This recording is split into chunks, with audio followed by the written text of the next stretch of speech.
तो CA foundation की आपने सोच ली है और आप सभी को कुछ भी नहीं पता सीए फाउंडेशन का, तो यहाँ पे 0 टू एडवांस लेवल तक फुल इंफॉर्मेशन सीए फाउंडेशन की मिल जाएगी। ऑल अबाउट सीए फाउंडेशन की वीडियो इसी में मिल जाएगी आपको। तो आपको शुरू से लास्ट तक मेरी इस वीडियो में बने रहना है, जिससे आपको सीए फाउंडेशन की फुल इंफॉर्मेशन आराम से मिल जाएगी। तो hello everyone, I am Aditya केटी, आपका भैया, बड़ा भैया, जो भी कह दीजिए।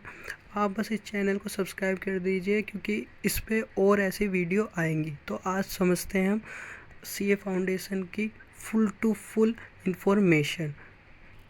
तो हमारा सबसे पहले जो हमें समझना है, एलिजिबिलिटी किसके होती है, कौन कौन इस चीज़ के लिए योग्यता होगा जो सीए फाउंडेशन को कर सकता है। तो हमारा पहला जो है, इसमें हम देखेंगे क्लास 12 जो पास हो चुके हैं। क्लास 12 जो पास हो चुके हैं, इसमें बहुत से डाउट होते हैं जो कौन सा स्ट्रीम करेगा। क्लास 12 तो पास हो गए, उसके बाद कौन सी स्ट्रीम कर सकते हैं। तो सारे स्ट्रीम, चाहे आर्ट्स हो या कॉमर्स हो या साइंस हो, ये तीनों स्ट्रीम सीए फाउंडेशन को कर सकती है। तो हम एलिजिबिलिटी तो हमने समझ ली। फिर जो दूसरा आता है हमारा, रजिस्ट्रेशन फ़ीस जो होती है इसकी, वो 9,000 होती है और एग्ज़ाम फॉर्म फीस जो होती है 1,500 होती है। जब हम रजिस्ट्रेशन करवाते हैं ICAI पे आप सीए फाउंडेशन के लिए, तो हमें 9,000 देनी पड़ती है। और जब हम एग्ज़ाम फॉर्म फीम, जब हम मतलब एग्ज़ाम के लिए फॉर्म भरते हैं, तब उसकी जो फ़ी लगती है हमारी, जो 1500 लगती है, वो है इसमें। फिर हमें सब्जेक्ट समझने हैं, कौन कौन से सब्जेक्ट होते हैं सीए फाउंडेशन में, तो वो समझ रहे हैं हम। सीए फाउंडेशन में पहला जो हमारा पेपर नंबर 1 होता है, वो अकाउंटिंग होता है, जो 100 मार्क्स का होता है और सब्जेक्टिव होता है। सब्जेक्टिव का मतलब जैसे हमें लिखना है, थ्योरी होता है, प्रैक्टिकल दोनों होता है, उसे लिखना होता है। MCQ बेस्ड बिल्कुल नहीं होता, और ये 100 मार्क्स का होता है। तो पेपर 1 नंबर 1 होता है अकाउंटिंग। फिर जो हमारा पेपर नंबर 2 है, वो बिजनेस लॉ होता है।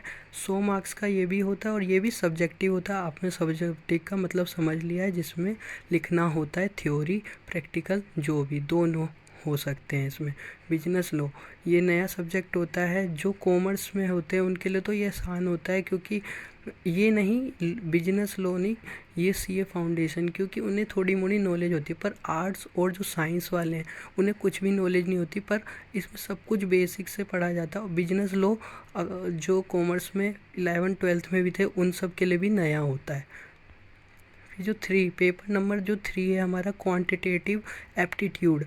पेपर नंबर जो 3 है हमारा, क्वांटिटेटिव एप्टीट्यूड है। ये भी 100 मार्क्स का होता है, पर ये ऑब्जेक्टिव होता है। ऑब्जेक्टिव का मतलब MCQ बेस्ड होता है। इसमें जो 100 मार्क्स आ रहे हैं हमारे MCQ बेस्ड पे ही आएंगे, तो हमें MCQ इसमें करने होते हैं, तभी इसे ऑब्जेक्टिव कहते हैं। क्वांटिटेटिव एप्टीट्यूड जो पेपर नंबर 3 है, वो MCQ बेस्ड होता है, उसे ऑब्जेक्टिव कहते हैं। 100 मार्क्स का होता है ये भी। इसमें पार्ट 3 होते हैं, अब वो मैं आगे बताता हूँ आपको। जो पार्ट ए है वो 40 मार्क्स का होता है, बिजनेस मैथमेटिक्स का, ठीक है। फिर जो पार्ट बी है हमारा, 20 मार्क्स, जो लॉजिकल रीजनिंग नाम से आएगा आपका। जो पार्ट सी है वो भी 40 मार्क्स का होता है, स्टैटिस्टिक्स होता है ये, ठीक है। आपने ये क्वांटिटेटिव एप्टीट्यूड के बारे में भी सीख लिया। क्वांटिटेटिव एप्टीट्यूड क्या होता है, 100 मार्क्स का होता है, ऑब्जेक्टिव होता है वो, और उसमें 3 पार्ट्स होते हैं हमारे। पहला बिजनेस मैथमेटिक्स, लॉजिकल रीजनिंग और स्टैटिस्टिक्स। फिर हम जो पेपर नंबर 4 है वो समझेंगे, उसे बिजनेस इकोनॉमिक्स कहते हैं। पेपर नंबर 4 है वो बिजनेस इकोनॉमिक्स होता है, और ये ऑब्जेक्टिव होता है। ये भी MCQ बेस्ड होता है और 100 मार्क्स का होता है, ठीक है। इतना आपको अगर समझ आ रहा है, आराम से मेरी बातें समझ आ रही है, और कुछ भी डाउट्स हों तो आप कमेंट्स में ज़रूर लिखिए। और कोई सी वीडियो बनवानी हो तो प्लीज़ आप कमेंट में लिख सकते हैं कौन सी वीडियो आप सबके लिए ज़रूरी है और मेरे को बनानी चाहिए, वो आप टॉपिक लिख सकते हैं, ठीक है। तो हमने ये 100 मार्क्स होता है। फिर हम जो इसमें समझेंगे, एग्ज़ाम है are held 3 times in year. मतलब ये क्या कहना चाह रहा है, जो एग्ज़ाम है हमारे एक साल में 3 बार होते हैं। कौन कौन से टाइम पे? एक जैन में, एक मई में और सेप में, मतलब जनवरी में और मई में और सितंबर में होते हैं।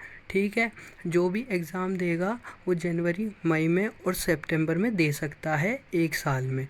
तो ये हमारे 3 टाइम्स होते हैं इन 1 ईयर। फिर पासिंग क्राइटेरिया क्या होगा वो समझना है हमें। पासिंग क्राइटेरिया के बारे में आपको समझना होगा। तो ये लो, जो हमारे ईच सब्जेक्ट है, ईच सब्जेक्ट मतलब हर सब्जेक्ट में 40 मार्क्स ज़रूरी लाने हैं। 40 मार्क्स आने ज़रूरी है, ना तो आप फेल हो जाएंगे। 40 मार्क्स लाने ज़रूरी है। और एग्रीगेट 200 मार्क्स बनने चाहिए। मतलब एग्रीगेट का मतलब है सारे सब्जेक्ट को मिला के जो 200 मार्क्स बनने चाहिए। अब मैं आपको समझाऊंगा कैसे इसमें पासिंग क्राइटेरिया है। ये आपको इतनी जल्दी समझ नहीं आएगा, मैं समझाता हूँ इसे लिख के। तो हम देखो आगे जो चलेंगे ना अगले स्लाइड पे, उसमें समझेंगे हमें कैसे पासिंग क्राइटेरिया के बारे में समझना है। तो ये क्या कह रहा है, जो 40 मार्क्स हर सब्जेक्ट में, जैसे हमारे जो 4 सब्जेक्ट हैं उसमें हमें 40 मार्क्स लाने हैं, 40 मार्क्स। और जो टोटल लाना है हमें, टोटल होने चाहिए 200। पर जब 40-40 हम 4 बार करेंगे, 4 सब्जेक्ट से करेंगे तो 160 बैठ रहा है हमारा। और यहाँ तो हमारा एग्रीगेट 200 मांग रहा है। तो कोई सा ऐसा सब्जेक्ट होना चाहिए जिसमें आप सभी को 60 या 70 ऐसे लाने पड़ेंगे, जिससे आपका एग्रीगेट 200 बनेगा। ना तो जैसे आपके आ तो गए सब में 40-40, पर अगर एग्रीगेट हमारा 200 नहीं बन रहा है तो फिर दिक्कत है, आप फेल हो सकते हैं, फेल हो जाएंगे, फेल हो जाएंगे। और अगर जैसे आपके 200 बन गए पर 40 हर सब्जेक्ट में नहीं आए, एक सब्जेक्ट में 38 आ गए या 39 आ गए, तो ऐसे में भी आप फेल हो जाएंगे।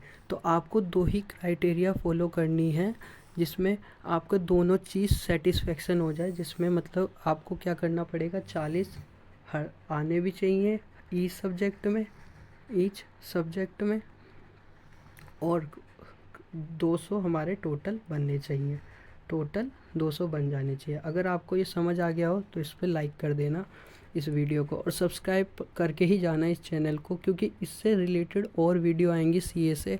आपको अगर कुछ भी आपको इश्यूज़ हैं, कुछ भी डाउट्स हैं, तो प्लीज़ इस कमेंट बॉक्स में आप लिख देना। मैं आपके हर डाउट को सॉल्व करने की कोशिश करूँगा आराम से।